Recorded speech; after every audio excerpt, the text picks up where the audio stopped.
कल जो पैराग्राफ हुआ था अंत में, उसको पढ़ के आगे बढ़ेंगे।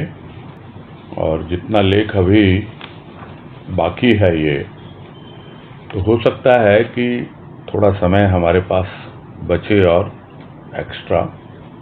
तो ऐसे ही मन में विचार आया कि नया लेख प्रारंभ करने की बजाय यदि किसी के मन में कोई जिज्ञासा हो जो इस लेख से संबंधित भी हो सकती है या इसके अलावा भी हो सकती है, तो उस पर हम चर्चा कर पाएंगे। पहले से बताने का यही मतलब है कि अगर है कुछ इस तरह की बात तो हम उसका ध्यान रखें और समय का समुचित उपयोग करें। तो शुरू कर रहे हैं लेख, जिसका शीर्षक है त्याग। और जो पैराग्राफ कल हुआ था कि त्याग के लिए वृत्तियों का दमन, मन का शमन किया। आज जिन वृत्तियों पर शासन करता है, भविष्य में शायद गुलाम बनना पड़े। अरे शासन करता है तो शाह बनकर कर, शत्रु बनकर शासन करेगा तो शायद आज तेरी जय है, कल पराजय भी हो सकती है। ये तेरी वृत्तियां, काम, क्रोध, लोभ, मोह इत्यादि ही तो तेरी प्रजा है। तू शाह बनकर इनकी उपादेयता को समझकर प्रयोग करेगा तो शायद तुझे घर, परिवार आदि के त्यागने की नौबत ही ना आएगी। क्या पागल है तेरा मालिक कि उसने निरर्थक संसार रचा? जो उस मालिक को याद करता है, उसे वह मालिक फंसने नहीं देता संसार के भोगों में। उसे याद करने वाले की यही तो एक अवस्था विशेष रहती है कि संसार के संपूर्ण भोगों का भोग करते हुए भी उसका मन अपने प्रभु में लगा रहता है। निर्लिप्त भाव है यह भाव भी उस मालिक की कृपा से ही उसे प्रदान होता है।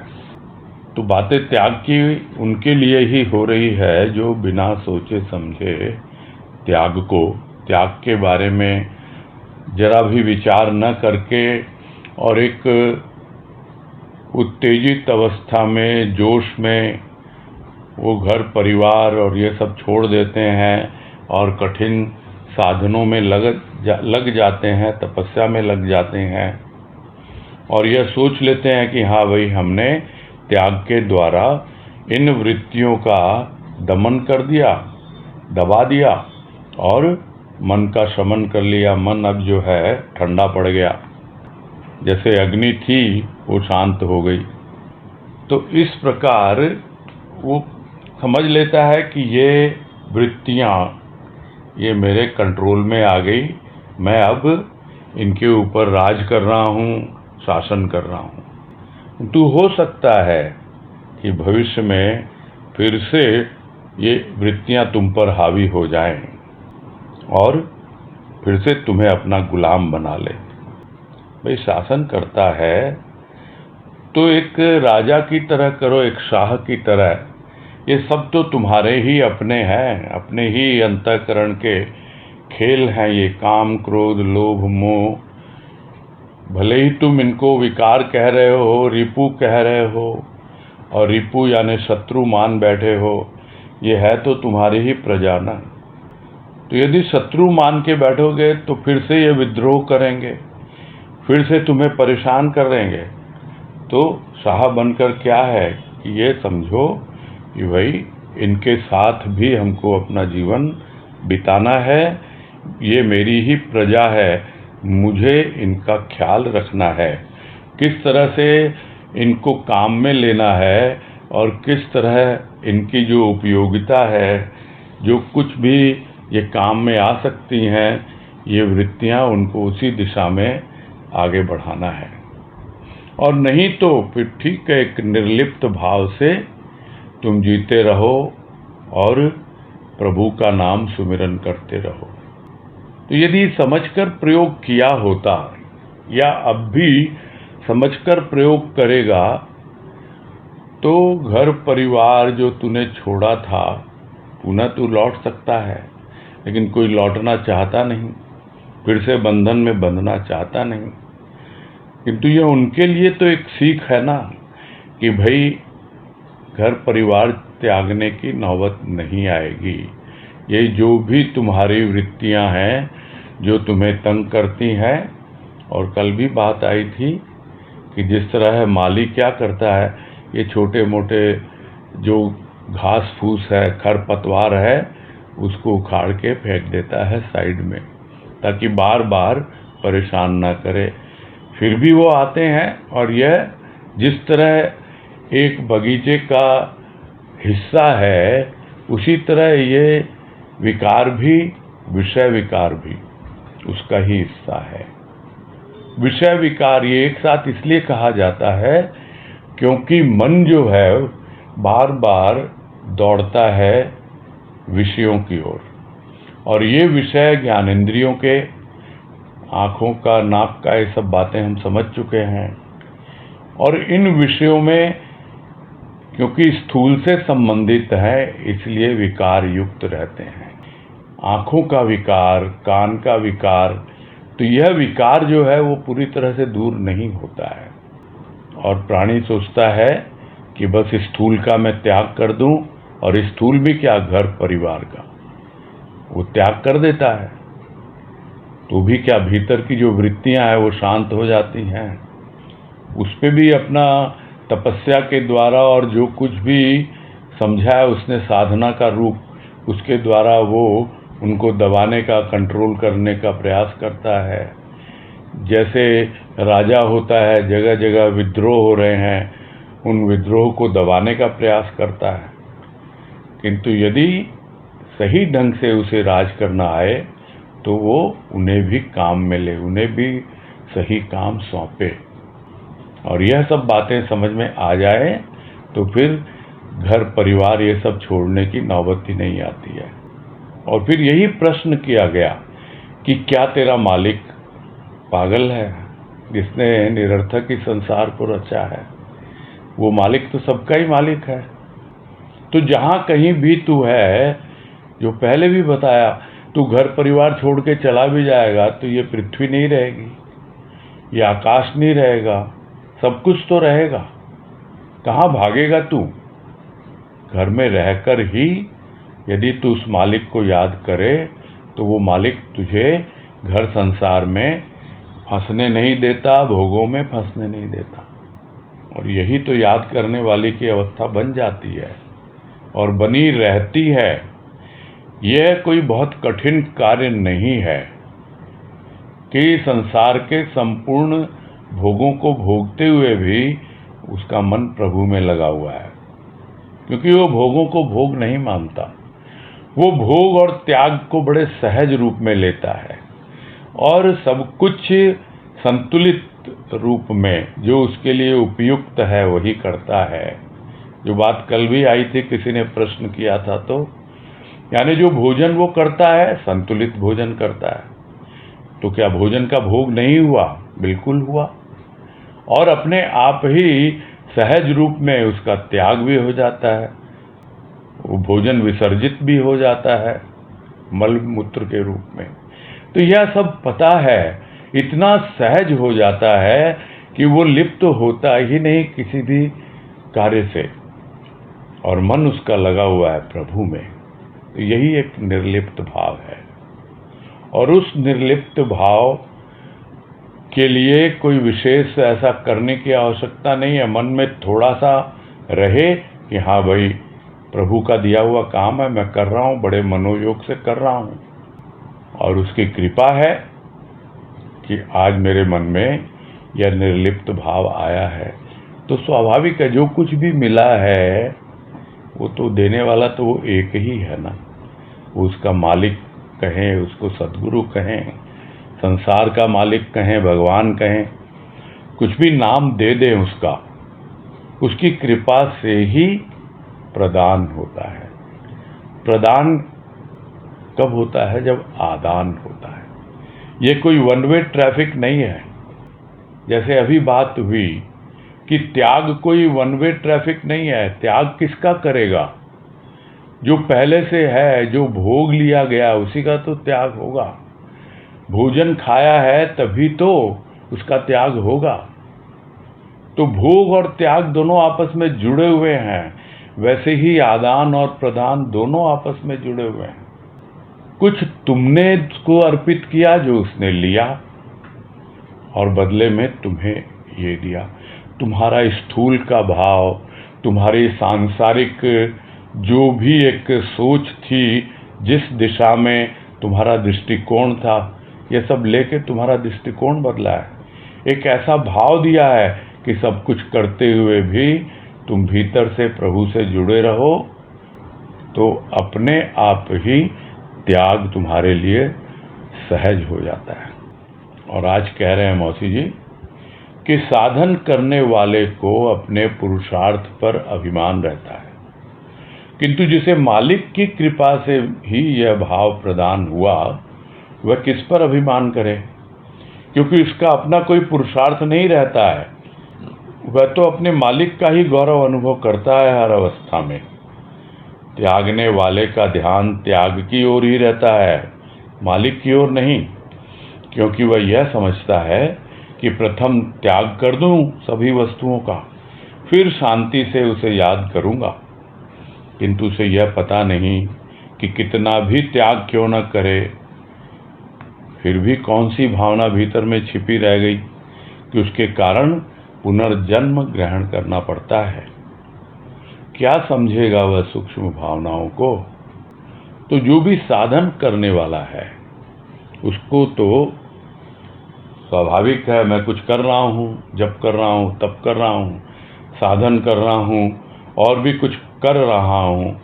यह जो कर्तापन, यह जो पुरुषार्थ, यहाँ पुरुषार्थ का मतलब यही है कि कर रहा हूँ। यह जो साधन करने वाला कि मैं साधना कर रहा हूँ, उसके ऊपर तो अभिमान रहता है उसका। तो वो समझेगा मैंने कुछ किया है इसलिए देने वाले ने दिया है। अरे मैंने क्या किया, क्या दिया? ये तो उसी की कृपा है कि उसने मुझे शरण में लिया और सब कुछ अपने आप ले भी लिया। तो आदान हो गया, प्रदान भी हो गया, तो फिर अभिमान किस बात का है भाई? यह तो किसी की कृपा से यह भाव प्रदान हुआ है कि भाई सब कुछ सहज है, संपूर्ण भोगों का भोग करते रहो, निर्लिप्त भाव से करते रहो। एक गृहस्थ का जो जीवन होना चाहिए वो हो चलता रहे, और किस पर अभिमान करे? मालिक की कृपा से ही मिला है ना ये भाव।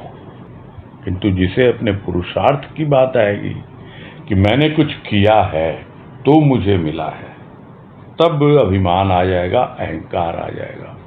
वो तो जो भी समझता है भक्त है, वो प्रथम भक्त है, प्रथम उसके जीवन में अनुराग आया है, उसके बाद अपने आप ही स्वतः ही धीरे धीरे त्याग घटित होने लगता है। वो अपने प्रभु की इतनी कृपा का अनुभव करता है और उसी का गौरव अनुभव करता है कि ये तुम्हारी कृपा है कि बिना कुछ किए इतनी सहजता से तुमने मेरे जीवन में त्याग का स्थान दे दिया, और मैं समझने लग गया कि त्याग हो रहा है। किंतु ध्यान उसका त्याग पर नहीं होता, उसका ध्यान तो प्रभु के प्रेम और भाव में रहता है, और जो भी छूटता है अपने आप छूटता चला जाता है, अपने आप ही स्वतः त्याग होता रहता है। जबकि जिसका फोकस ध्यान त्याग के ऊपर है, तो त्यागने वाले का ध्यान तो त्याग के ऊपर ही रहेगा। और त्याग क्या क्या करना है एक एक करके गिन गिन के वो सब चीज़ों का त्याग करेगा। तो वो सोचता है कि सबसे पहले तो भाई जो भी मुझे परेशान कर रहे हैं, बंधन में बांध रहे हैं, निरर्थक हैं, उन सब वस्तुओं का मैं त्याग कर दूं पहले, और फिर आराम से बैठ करके उसका भजन करूंगा, फिर शांति से उसको याद करूंगा। जो अक्सर हम देखते हैं, भाई अभी तो उम्र ही क्या है, अभी तो थोड़ा सा बच्चों को पढ़ा लें, लिखा लें, गृहस्थी संभालनी है अभी तो, फिर बच्चे थोड़े बड़े हो जाएंगे तब अपने पैरों पे खड़े हो जाएंगे, हम करेंगे याद उसको। और बच्चे बड़े हो गए, फिर उनके शादी ब्याह की बात, फिर उनके बच्चे हो गए, यानी इस प्रकार से वो समय आता ही नहीं कि मैं क्या छोड़ रहा हूँ, क्या छोड़ पाया हूँ। छोड़ने वाले को ही नहीं पता लगता, और हम सोचते हैं हम सारे काम निपटा लें गृहस्थी के, उसके बाद प्रभु की भक्ति में लगेंगे, फिर उसको याद करेंगे, फिर उससे प्रेम करेंगे। तो ऐसे ही सोचता है त्यागी भी कि भाई सब कुछ त्याग कर दूं, मैं सभी वस्तुओं का जो मुझे छोड़नी है छोड़ दूं, और फिर याद करूंगा शांति से एकदम, फिर कोई झंझट नहीं रहेगा जीवन में।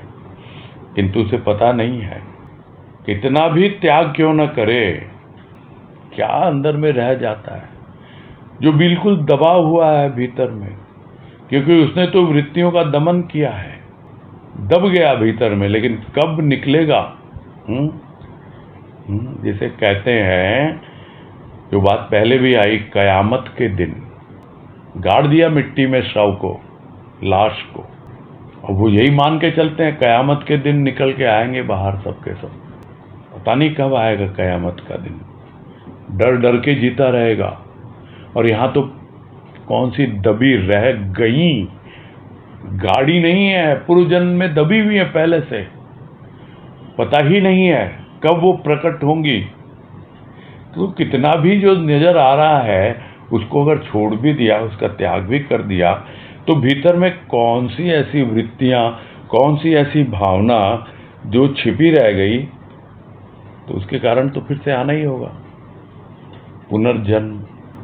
तो सौंप दो, अपने प्रभु को सौंप दो, सब कुछ सौंप दो, सिलेक्टिव नहीं, चुन चुन के नहीं, जैसे चुन चुन के त्याग किया नहीं, पूरा जीवन उसी के लिए उत्सर्ग कर दिया कि मैं तो अपने जीवन को त्याग रहा हूं तुम्हारे निमित्त, तुमको समर्पित है, अब तुम चाहो इसको जैसा चलाओ। इतना आसान नहीं है, कहना आसान है, करना बहुत कठिन है। तो समझ में नहीं आती सूक्ष्म भावनाएं, कितना समझेगा, समझ बेकार हो जाती है, इतनी बुद्धि है नहीं, कितना समझ लेगा। छोड़ दो उस पे सब कुछ, अच्छा बुरा क्या है पता नहीं, भीतर में क्या क्या छिपा हुआ है, क्या संस्कार हैं, क्या प्रारब्ध है, क्या वृत्तियां हैं, कुछ भी तो मालूम नहीं।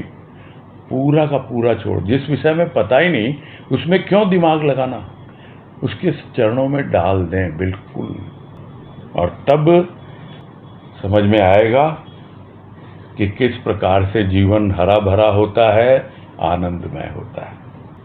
आगे कह रहे हैं, शुष्कता के लिए जीवन नहीं मिला है, तुझे जीवन मिला है आनंद प्राप्ति के लिए, आनंद स्वरूप के दर्शन के लिए। ऐसे दर्शन कर कि और कोई कामना तेरे भीतर न रहे। उसके दर्शन मात्र से सांसारिक कामनाएं जो पूर्वावस्था में हृदय में जलन अशांति का कारण बनी हुई थी, वे तृप्त हो जाएं। फिर तेरा त्याग न रहेगा, जीवन महान हो जाएगा, आनंद का पुत्र कहलाएगा। अब तक साधक और सिद्ध के रूप में ही रहता था, किंतु अब आनंद का पुत्र, प्रसन्नता का प्रसाद तू होगा। तो जो जीवन जी रहा है त्याग करने वाला, तो बड़ा रूखा सूखा जीवन है। तो ये शुष्कता के लिए नहीं मिला है ये जीवन, किस लिए मिला है? आनंद प्राप्ति के लिए मिला है, आनंद स्वरूप के दर्शन के लिए मिला। तो आनंद स्वरूप वो परमात्मा, वो तो बिल्कुल गहराई में भीतर में बैठा हुआ है कहीं, किंतु हाँ, जो आनंद उसका है वो तो प्रत्येक अवस्था में है। कहाँ नहीं है आनंद? और इस पर गुरुदेव का एक लेख है, आनंद कहाँ, प्रश्न किया। उस लेख का शीर्षक ही प्रश्नवाचक चिन्ह है, आनंद कहाँ। और उसमें यही कहा कि कहाँ नहीं है आनंद, और उसका विश्लेषण भी हुआ था, और यही समझ में आया कि एक एक कदम कदम पर आनंद है। तो आनंद की प्राप्ति तो जीवन जीते जीते हो सकती है, और यदि उसकी कृपा हुई तो आनंद स्वरूप के दर्शन भी इसी जीवन में हो सकते हैं, जिसको कह सकते हैं हम कि वो आत्मदर्शन है, आत्म अनुभूति है, आत्मबोध है, कुछ भी नाम दें उसका हम, क्योंकि आनंद ही आत्मा का विषय है, जो पहले भी बात आई।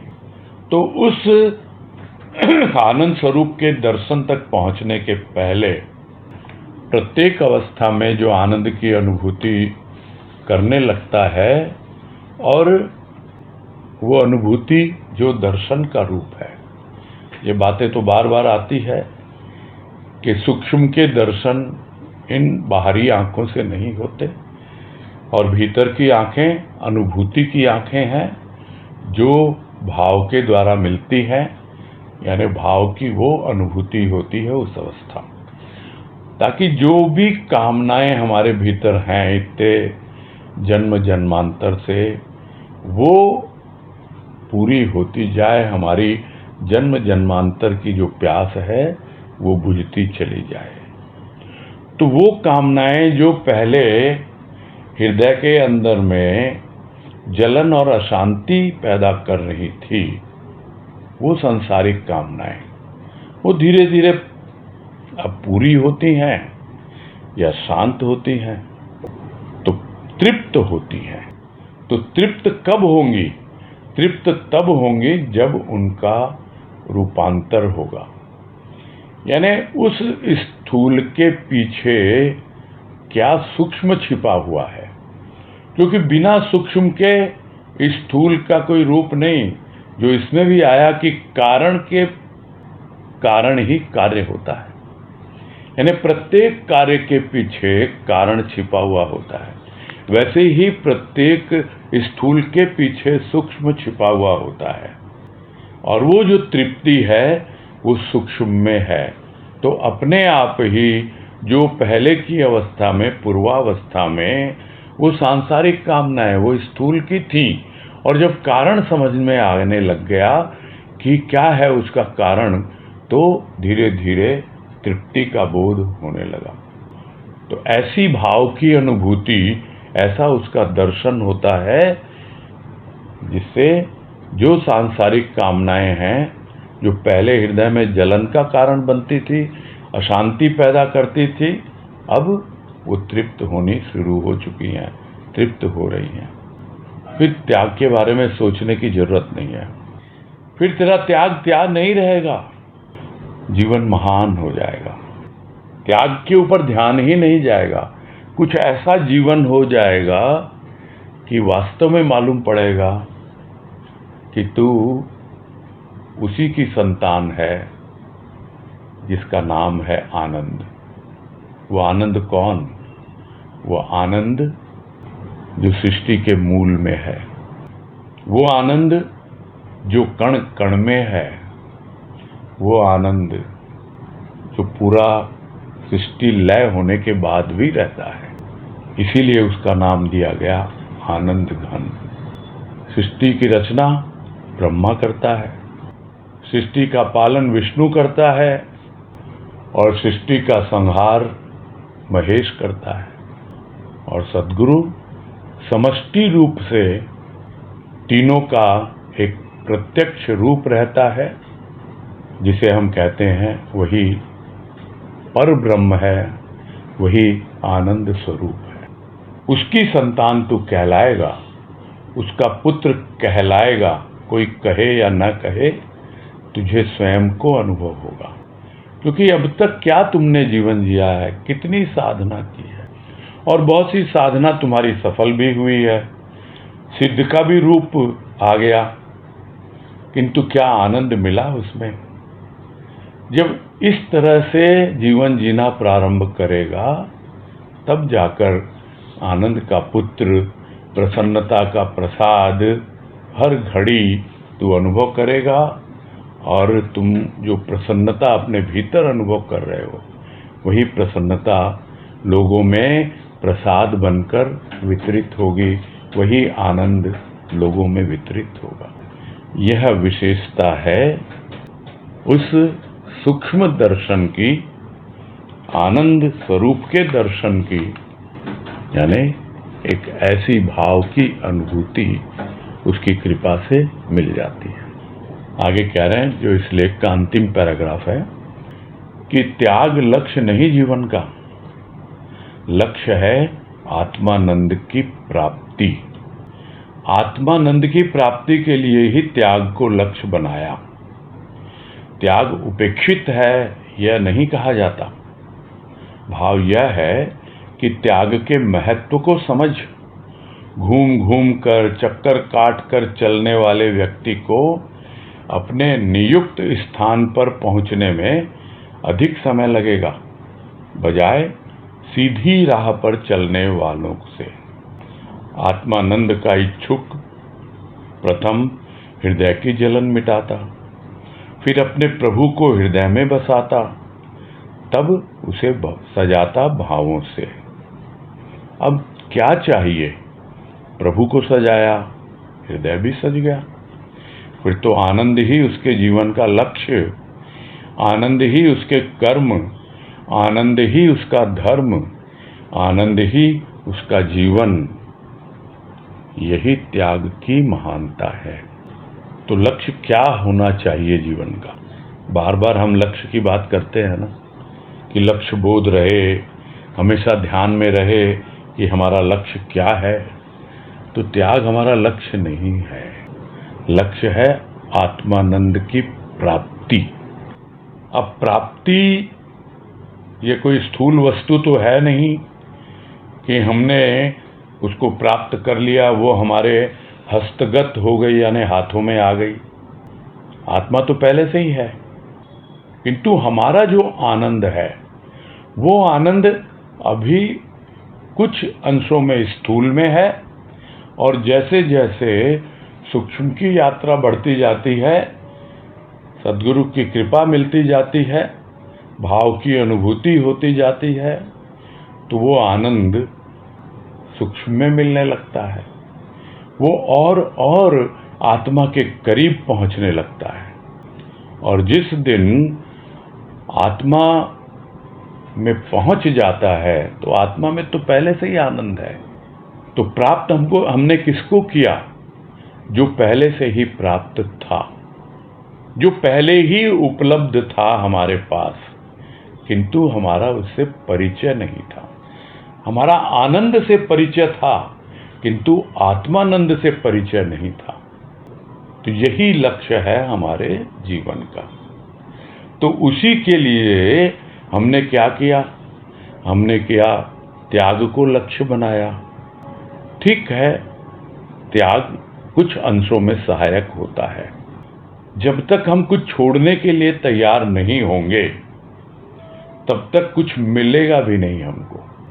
तो इसीलिए बार बार बातें आती हैं कि भाई आप अपना अंतर्घट अपने प्रभु को सौंप दो, उसके बाद उसकी मर्जी वो क्या करे नहीं करे, पूरा उड़ेल दो उसके चरणों में, और यह अनुभव करो कि मेरा अंतर्घट पूरी तरह खाली हो गया।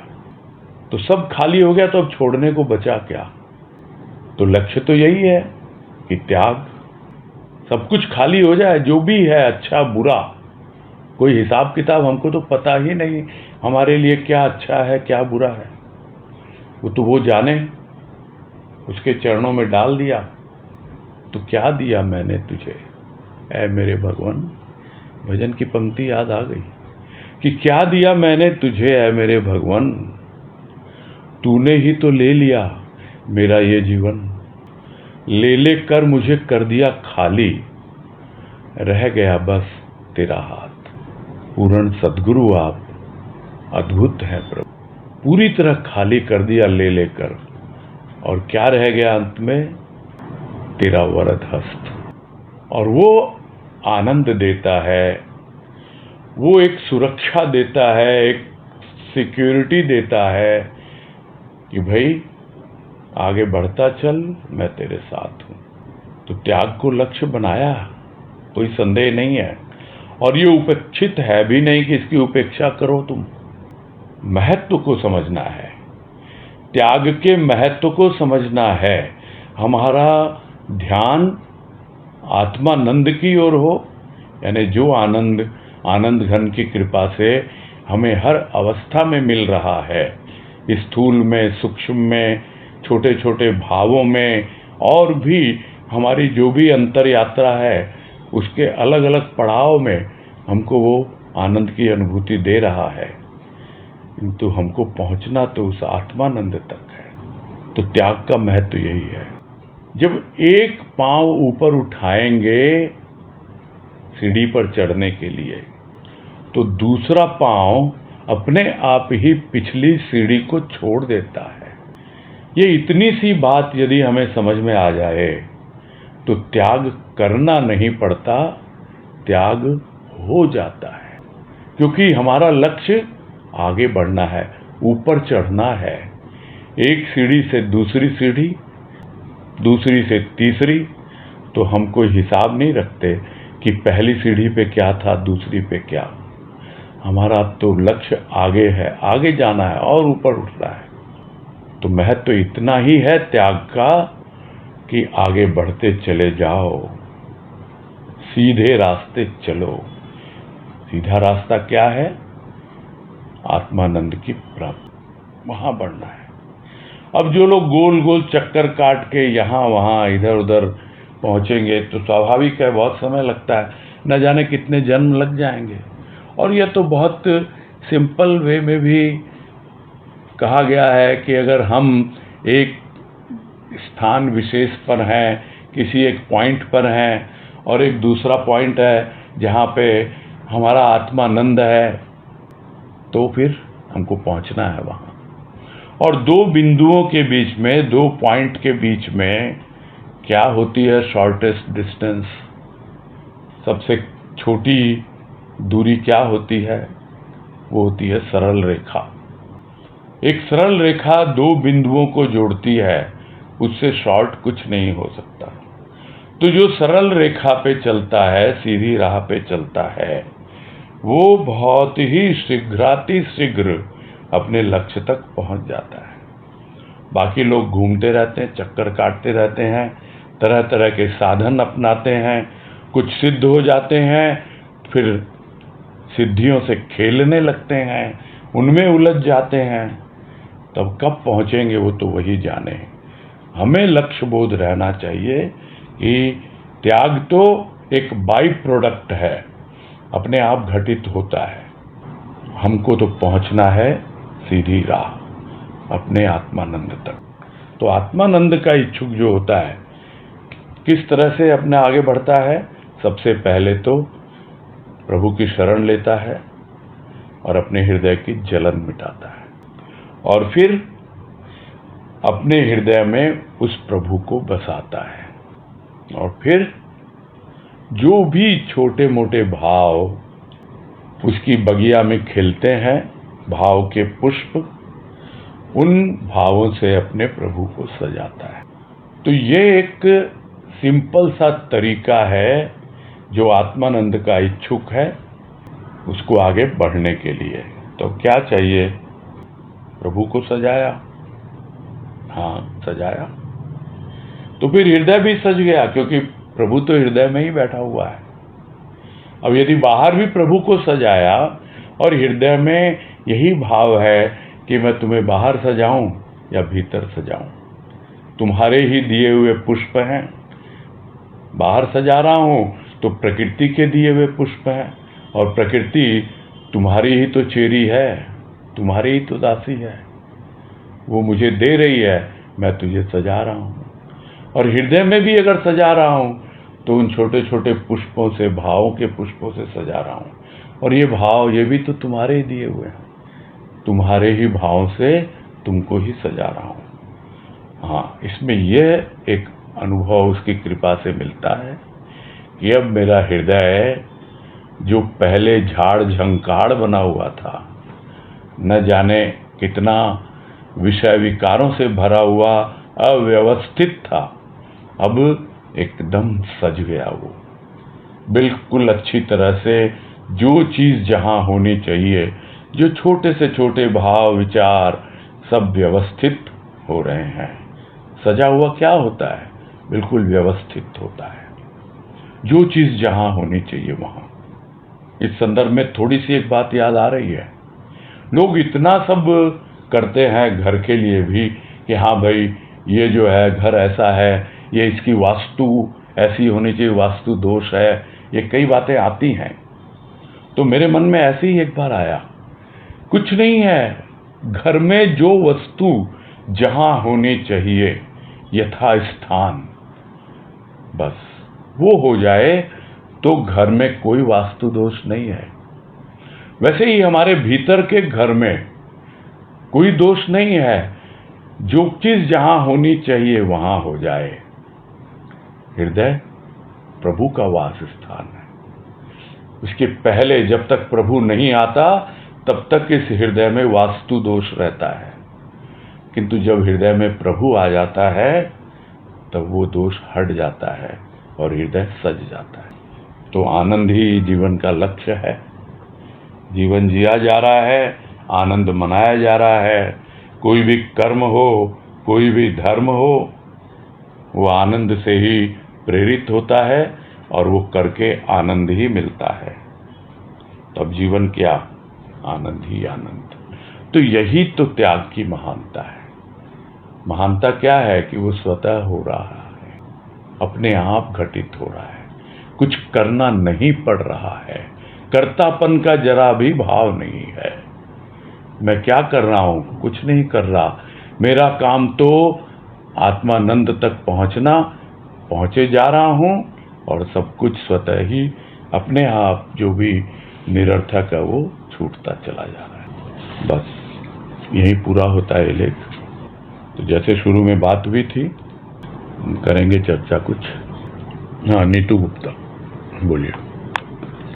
हाँ, हरिओम भैया। हाँ हरिओम, बोलिए। हाँ, जैसे पहले बात आई थी प्राकृतिक भजन का, कुछ आया था ऐसे प्रकृति का मतलब, तो थोड़ा मन में क्वेश्चन आया कि अपने जीवन में अगर प्राकृतिक भजन का अवलोकन करना चाहते हैं तो किस तरह से करें, मतलब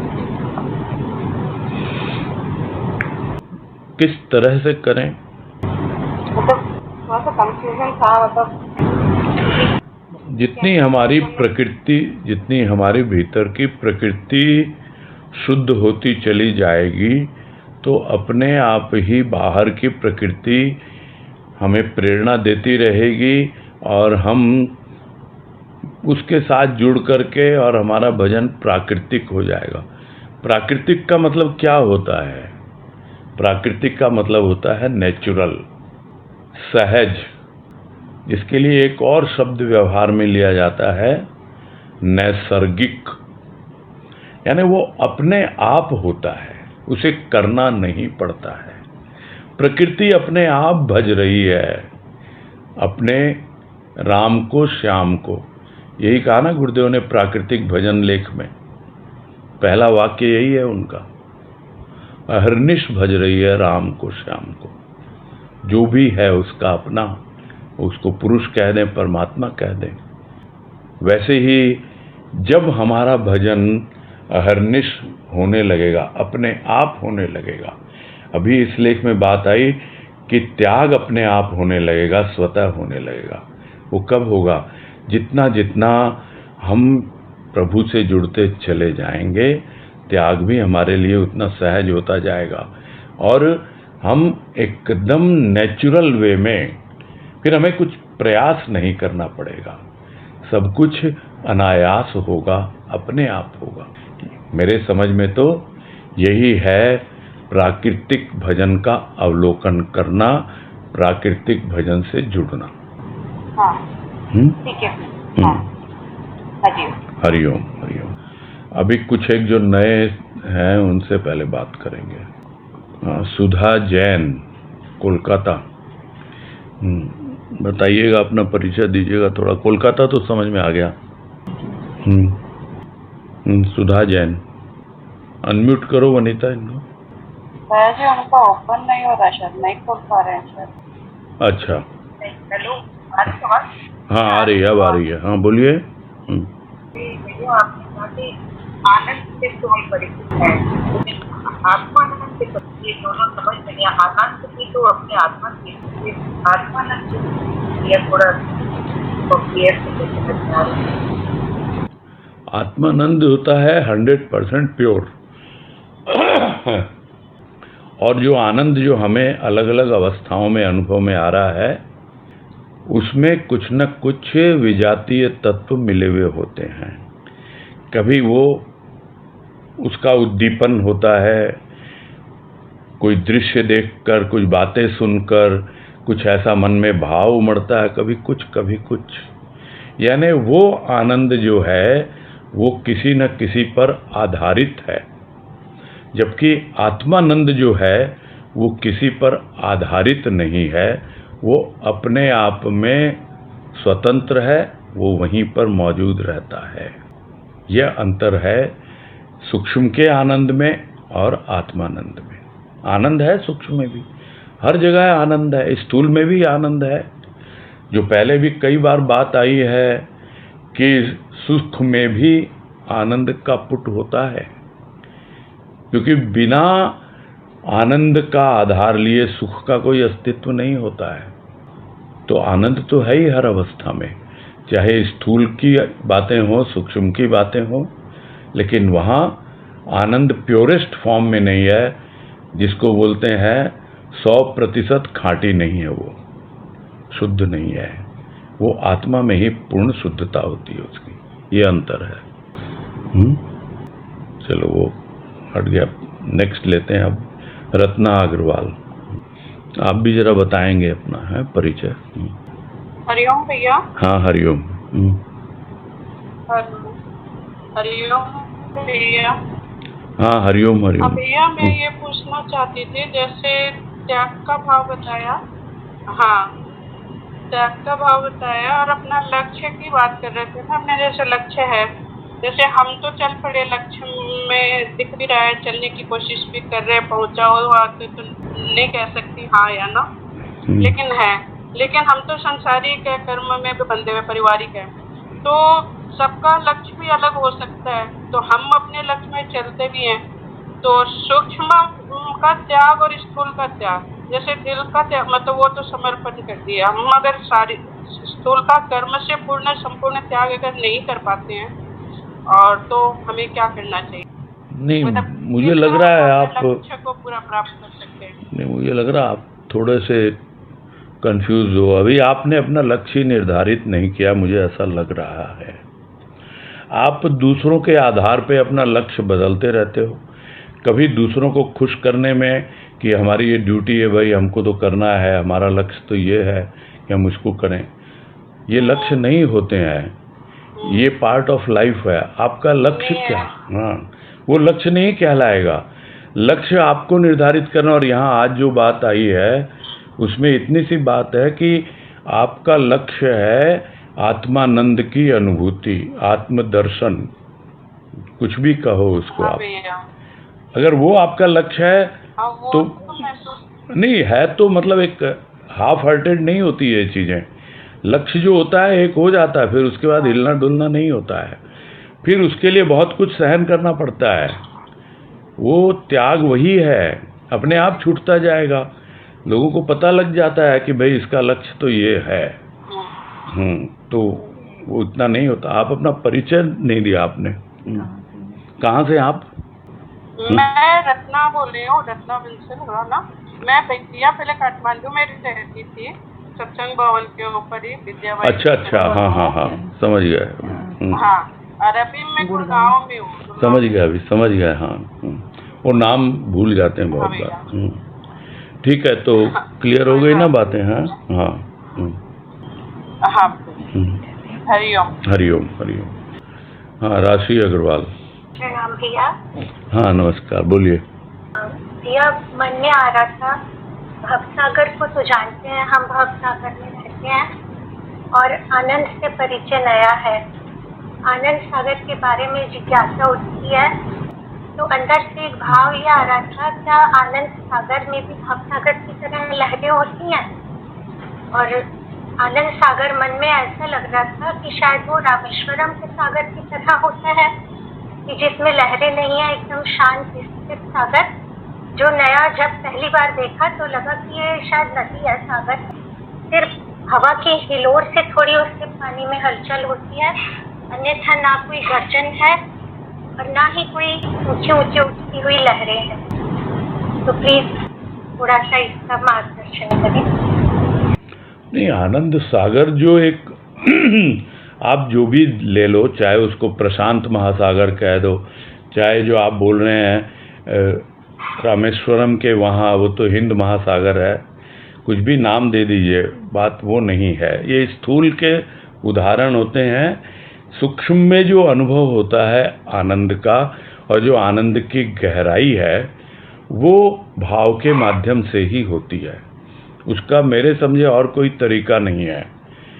तो कोई उसे भाव का सागर कहता है, कोई उसे आनंद सागर कहता है, कुछ भी कहें आप, लेकिन उसकी अनुभूति आपको सबसे पहले अपने हृदय में होती है।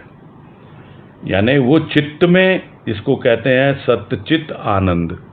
तो सतचित आनंद, ये 3 अवस्थाएं होती हैं। सत भी है, चित्त भी है।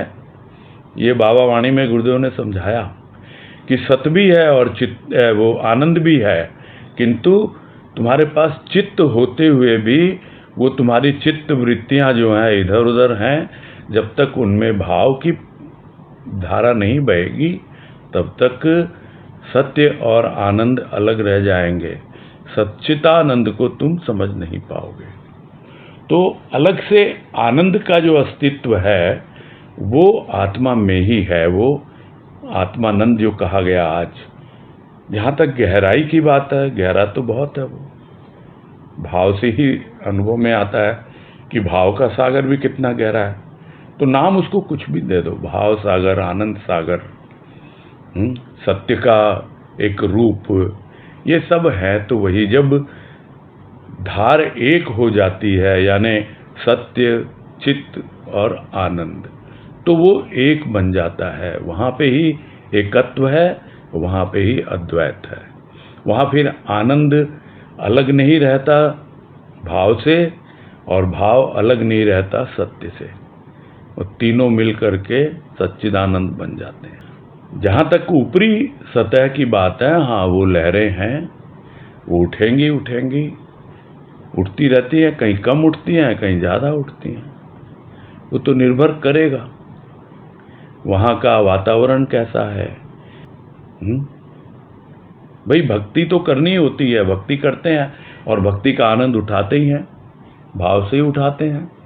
अब अगर बाहर का वातावरण थोड़ा सा डिस्टर्बेंस वाला है तो थोड़ा बहुत तो ऊपर में ही आएंगी लहरें।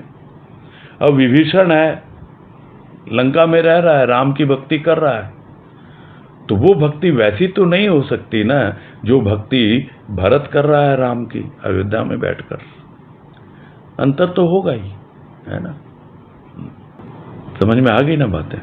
हाँ भैया, यानी आनंद में भी कुछ हिलडुल तो हो सकती है। ऊपर होगी, वो सतह पर होगी। हाँ समझ आया भैया। प्रणाम भैया। हाँ हरिओम हरिओम। हाँ भारती गुप्ता। हरिओम भैया। हाँ हरिओम, बोलिए। आवाज आ रही है? हाँ आ रही है जी, आ रही है। कई दिनों से सोच रहे कि अभी विवेक का सुना था तो लेके, तो विवेक कहते हैं जैसे कि बिन सत्संग विवेक ना हुई।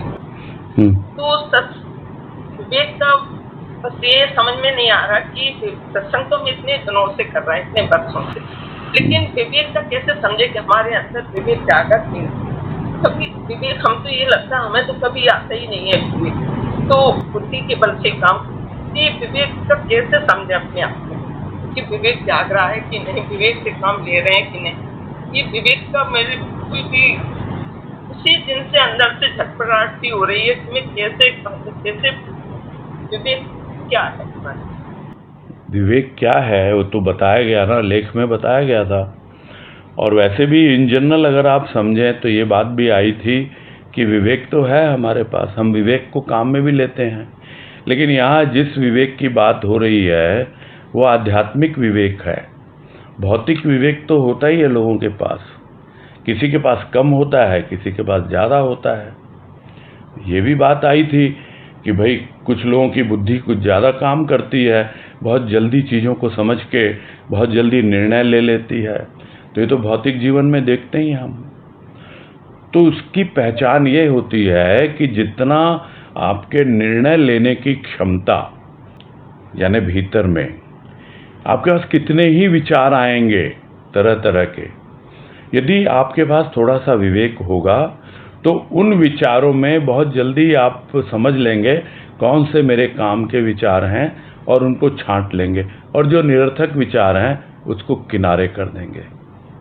फिर उस पर मनन चिंतन करेंगे, तब अपने आप ही हमारा विवेक जो है और जागृत होता जाएगा।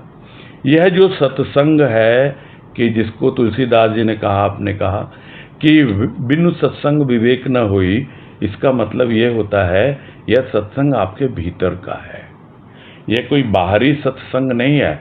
और भीतर का सत्संग जो होता है वो मनन चिंतन से होता है, जो गुरुदेव ने हमें समझाया, उसी से विवेक जागता है। जो भी थोड़ा बहुत विवेक हमारे पास है उसके आधार पर हम विचारों का चयन करें, विचारों को चुनें कि कौन से मेरे काम के हैं और जो निरर्थक है उसको हटा दें। जिसको कहा जाता है साधारण भाषा में कि दूध का दूध, पानी का पानी, यानी दूध काम का है, पानी निरर्थक है। विचार काम का है और बाकी निरर्थक। उस पे मनन चिंतन करेंगे तो धीरे धीरे अपने आप ही और समझ पड़ेगी, यानी वो जो विचार हैं वो हमारी भावना का रूप लेंगे और भावना धीरे धीरे भाव का रूप लेगी, और वो जो भाव आएगा वो सीधा हमें ज्ञान की ओर ले जाएगा। अभी हम जो कर रहे हैं सत्संग, उसमें भक्ति की प्रधानता है, उसमें ज्ञान की प्रधानता नहीं है। विवेक जो होता है जितना जागता जाएगा, जितना और हमारी प्रज्ञा बढ़ती जाएगी, उतना ही हमें ज्ञान होता चला जाएगा। ये ज्ञान से संबंधित है, जैसा मुझे समझ में आ रहा है और गुरुदेव की कृपा से जो भी अनुभव है वही बता रहा हूँ मैं। ये पूरी बात आई, मन में बैठी, लेकिन कभी कभी इतनी जल्दी निर्णय ले लेते हैं क्योंकि शुरू से ही पूरी जिम्मेदारियां रही हैं, तो फटाक से निर्णय ले लेते हैं, फिर बाद में पछताते हैं कुछ ही बात के लिए। कुछ ऐसी अटपटी बातें हो जाती है कि बाद में फिर पछताते हैं। नहीं, वो तो आपको सीखना ही पड़ेगा। वो विवेक तो वहाँ तो बहुत जरूरी है, काम में लेना विवेक को बहुत आवश्यक है। भूल हो जाती है इंसान से, ऐसा नहीं है, लेकिन वो भूलें आपको सिखाने के लिए आती है ना। लेकिन आपको इतना सुनते हैं, इतना सत्संग सुन रहे हैं, तो भी अंदर से मनन चिंतन धैर्य क्यों नहीं होता अंदर से इतनी? वो तो भाई कोई दूसरा तो बता नहीं पाएगा, दूसरा नहीं बता। अभी भी आप और तरह तरह के विचारों से प्रभावित हो ऐसा लगता है। मतलब अभी भी आपका माइंड जो है ना वो कंसंट्रेट नहीं हो रहा है, यानी एकाग्र नहीं हो पा रहा है, ऐसा समझ में आ रहा है। यही एक वजह है। ठीक है, जो समझ में आ रहा है बता रहे हैं। अब आपको कितना उचित अनुचित लगता है पता नहीं, है ना। ठीक है, हरिओम हरिओम। हाँ, सरोज कसेरा बताएंगे, अपने परिचय देंगे। हाँ, हरिओम मामा जी। अच्छा, कौन मामा जी, कैसे समझ नहीं आया? वो अच्छा, वो ना सरिता है ना आपकी, मैं उसके साथ पढ़ी हुई हूँ। मैं उसकी अच्छा, जो पहले एक बार बात आई थी, डनलप में रहते हो? हैं? हाँ। अच्छा, ठीक है। बोलिए। तो ये आज जो हमने पढ़ा कि आत्मानंद का इच्छुक प्रथम हृदय की जलन को मिटाता, फिर अपने प्रभु को हृदय में बसाता, तब उसे सजाता भावों से। तो ये मेरे समझ में नहीं आया कि जिसको आत्मानंद की अनुभूति हो जाती है तो उसके हृदय में जलन क्यों रहे? हृदय में जलन क्या अपने इष्ट को पाने की जलन? नहीं, यहाँ इच्छुक वर्ड है। इच्छुक मतलब जो इच्छा रखता है आत्मानंद को पाने की, तो उसका प्रोसेस बताया है। सबसे पहले तो अपने हृदय की जलन मिटाओ। जो लक्ष्य तुम्हारा आत्मानंद है, यदि तुम्हें वही इच्छा है कि मुझे आत्मानंद मिले, तो सबसे पहले तो आप अपने हृदय की जलन मिटाओ। हृदय में जलन है, विषय विकारों के कारण है, चिंता है, क्रोध है, बहुत तरह की चीज़ें हैं, तो वो मिटेंगी तब जाके थोड़ा सा स्थान बनेगा प्रभु को वहाँ बसाने का, तब प्रभु बसेगा और फिर आप उसको सजाओगे भाव से। यही है बताया। ठीक है, ठीक है। जय गुरु। अजय बंसल। प्रणाम भैया। हाँ नमस्कार, बोलिए। कुछ पूछना नहीं था, बस एक दिल से धन्यवाद देना था। नहीं ठीक है, वो तो कृपा है उसकी, आप कितना उसको धन्यवाद दो, उसके प्रति कृतज्ञ हो। हाँ भैया। जब भी धन्यवाद देते हो हम तो दिल से ही मानते हैं उसको। अजय जी, मैं कह रही हूँ कि जब भी धन्यवाद देते हो हम तो दिल से ही मानते हैं उसको, कि दिल से ही दे रहे हो, है ना?